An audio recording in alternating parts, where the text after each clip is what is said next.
अस्सलाम वालेकुम नाज़रीन, मैं हूँ आपका मेज़बान अदनान अली मुर्तज़ा। नाज़रीन, सहाफ़त एक बहुत मीठा नाम है, एक बहुत पावरफुल नाम है कि यार ये सहाफ़ी है, ये सब कुछ कर सकेगा। लेकिन कभी आप लोगों ने सहाफ़ियों के मसाइल पर भी गौर किया है? देखिए, सबसे पहली बात, हमारे जनूबी पंजाब में सहाफ़ियों की तनख्वाह नहीं है। इन्होंने जो काम करना है, अदारे को भी चलाना है, ख़ुद भी चलना है, अपनी भी ज़रूरियात पूरी करनी है, अदारों की भी पूरी करनी है, एडिशन देने हैं, इश्तिहारात देने हैं, अखराजात होते हैं। पहले गवर्नमेंट की तरफ से इश्तिहारात मिल जाते थे, जिसकी वजह से काफ़ी हद तक सहाफ़ियों को रिलीफ था, मगर अब वो इश्तिहार बंद हो गए हैं। गवर्नमेंट की तरफ से इश्तिहारात नहीं मिलते। अब जो ये छोटे छोटे अखबारात हैं, ये छोटे छोटे अदारे हैं, ये बड़ी मुश्किलों से सर्वाइव कर रहे हैं।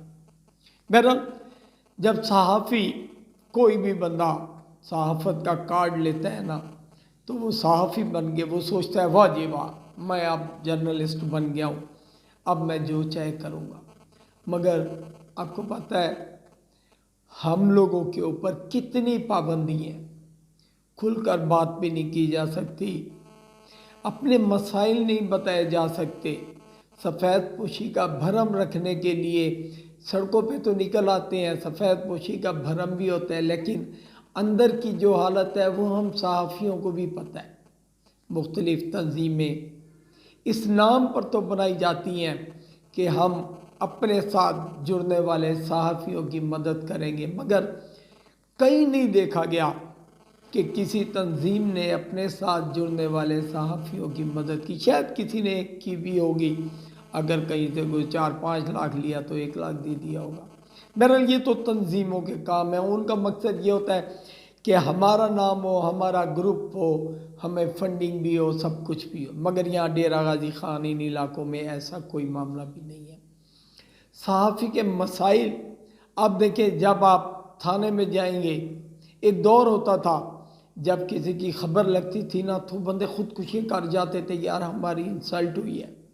लेकिन आप यकीन करें, आज के इस दौर में अगर हम किसी के ख़िलाफ़ खबर लगा देना, अगले दिन वो बंदा हमें फ़ोन करता है या कहता है कि यार तस्वीर नहीं थी आपके पास, आपने जो खबर लगाई तस्वीर तो लगा देते। मतलब ये हाल है ढिठाई का। करप्शन आपको पता है हर अदारे में करप्शन है, हर मामलात करप्शन। ये सड़कें बन रही हैं, रोड बन रहे हैं, पुल बन रहे हैं, सरकारी दफातर बन रहे हैं। आप यकीन करें, इतनी करप्शन उसमें है, इतनी करप्शन है, मगर क्या करें, कोई किसी को पकड़ भी नहीं सकते। अब वो दौर ही नहीं है, हम खबरें लगाए वो हंसते हैं, क्योंकि अफसरान को भी पता होता है कि यहाँ सब कुछ की इसी तरह काला है, हम भी काले हैं, वो भी काले हैं और कमा रहे हैं। आप कभी इन लोगों के जो है ना घरों को देखें, जो सरकारी मुलाजिम हैं इनके घरों को देखें, जिनके हाथ में ये ताकत है ठेकों शेकों वाली, इनके घरों को देखें, इनके बैंक बैलेंस देखें, कोई इनसे पूछने वाला नहीं है इतना पैसा कहाँ से आ रहा है, क्या हो रहा है। नैब बनाई गई है वो चंद लोगों को जलील करने के लिए, वो उनको जलील कर रही है। असल जो काम, जो लोग खा पी रहे हैं, जो लोग मुल्क को लूट रहे हैं, ऐसा कोई भी मामला नहीं आ रहा यहाँ पे कि कहीं पे मुल्क को लूटा जा रहा हो।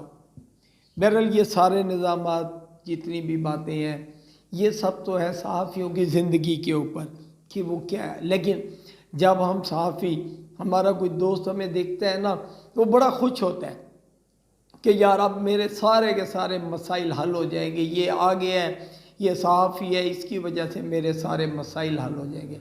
लेकिन बाज़ औक़ात हम लोगों को भी बहुत शर्मिंदगी होती है कि अपने किसी दोस्त के काम के लिए जाएं और वो काम ना हो।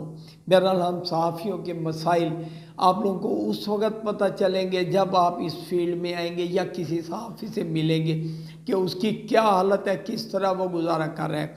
इंतज़ामिया की तरफ से किसी किस्म का रिस्पॉन्स नहीं मिलता। प्योर सहाफ़ी को, जो 2 नंबर सहाफ़ी है, जो चमचागिरी करते हैं, वो तो खुश है, मौजें कर रहे हैं, खा भी रहे हैं, खिला भी रहे हैं। लेकिन जो प्योर सहाफ़ी है वो सिर्फ़ और सिर्फ ख्वार हो रहा है, जलील हो रहा है। दुआ करें अल्लाह पाक हमारी हुकूमत को इतनी तौफीक अता फरमाए کہ ایک ریاست کا جو چوتھا ستون ہے صحافت، اس کے لیے بھی یہ کچھ کریں۔ کاغذ اتنا مہنگا ہو گیا ہے، پرنٹنگ اتنی مہنگی ہو گئی ہے، سیاہی اتنی مہنگی ہو گئی ہے کہ اخبار چھاپنا بھی بہت مشکل ہو گیا ہے۔ بہرحال آپ تمام دوستوں سے اجازت چاہوں گا، اللہ نگہبان۔